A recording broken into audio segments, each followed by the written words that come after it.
capers, heists in film. I can think of the Lufthansa heist from Goodfellas, any of the Oceans, 11, 8, 9, 10, how many oceans there are? There's 5 oceans in the sea, you don't have any? There's 4? There's 4 movies. Me and my friends at 13 decided that we were 13 and 15 years old, and for some reason we decided that we wanted to day drink on a Monday in the summer.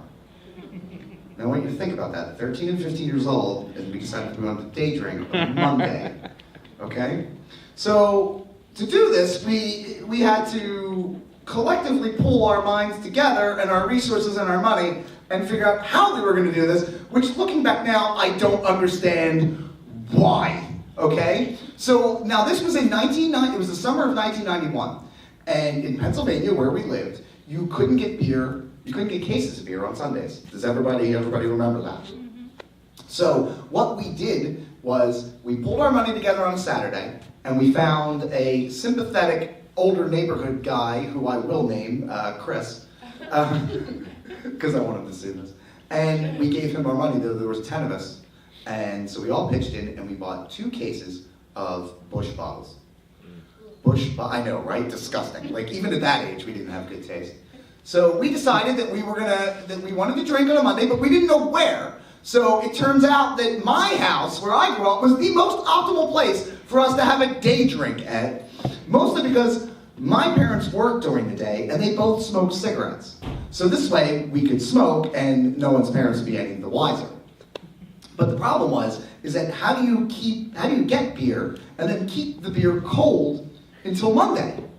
So that was the problem. So what happened was we told the guy, his name is Chris, again, I won't say his last name, and Chris was 21, and we bought all the underage kids 2 cases of beer, but we asked him to buy the beer warm. But he did not, he bought it cold. So now we had a problem because we could not, as 13 and 15-year-olds, take 2 cases of cold beer and put them in someone's house. This wasn't like today where parents just let their kids do whatever the hell they want, you know? You got beat up in our neighborhood when you tried to do this stuff. Mom and Dad were not happy. So we thought it would be the most ingenious thing. There was a creek near our house, so we took all the beers out of the boxes and we put them in plastic bags. And we put the plastic bags, submerged them in the water, and we prayed to God that they wouldn't get washed away. So we checked on them Sunday. We used to hang out in this park all the time and smoke cigarettes. That's why I'm at 41 trying to desperately quit. Because Marlboro Man was like, hey, you want to smoke at 13? I was like, yeah, that's cool. And then I never grew. So, okay, so there was 10 of us. So here's the thing. So we checked on Sunday. Sunday, the beers were still cold. They were still intact, and no one had stolen them. So it came to Monday morning, and my parents, you have to understand something, I was the good boy in my group of friends. They used to call me Pony Boy, and like, when all those guys would get in fights, I would just hold their jackets and like, you know, jam Jolly Ranchers into a Xena. So like, I was like, I don't think this is a good idea, guys, I think we're gonna get in trouble. So they quickly just told me to be a lookout man and shut up. So I was the one who signaled to them, because the park was at the end of our street, that my mom, the last person to leave the house, had gone. And they went down to the park, and then when they got there, they couldn't find the beer. Now, what had happened was there was some sort of rush of water, I guess. I don't know. I failed environmental science.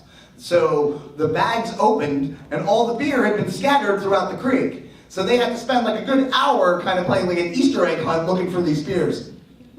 So they were able to get the beer, and then they put them back in the trash cans, and then 9 o'clock, you see 2 kids walking with garbage bags from a park up to my house. Nobody stopped them. The 90s were a great time, right? So, understand that we were young kids. So, at 9 o'clock, they bring beer in, and all of my friends begin to drink like animals.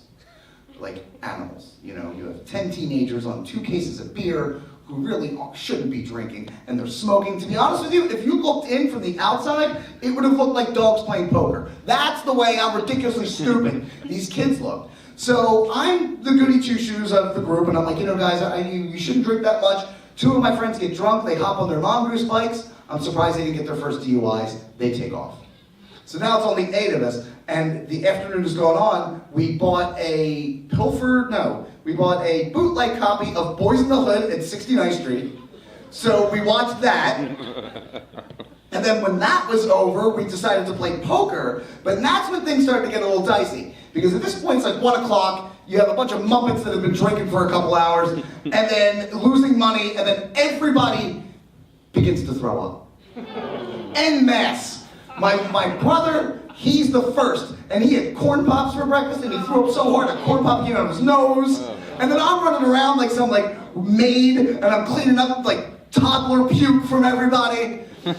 So I'm running around, and I'm trying to get these guys, I'm corralling them into bedrooms. We had a bigger house, and I'm trying to corral them into bedrooms and stuff. And I'm cleaning up all the beer bottles, emptying out the ashtrays. It's like I was a busboy and I got paid nothing. And I threw everything out, I got the whole house clean, and then my mom and dad come home, and we're all just laying on the couch, and they were none the wiser. And 20 years later, we sat down, all of us, we took my dad out to dinner, and we told him that we did that. And he goes, I'm not even mad. He goes, I'm kind of impressed.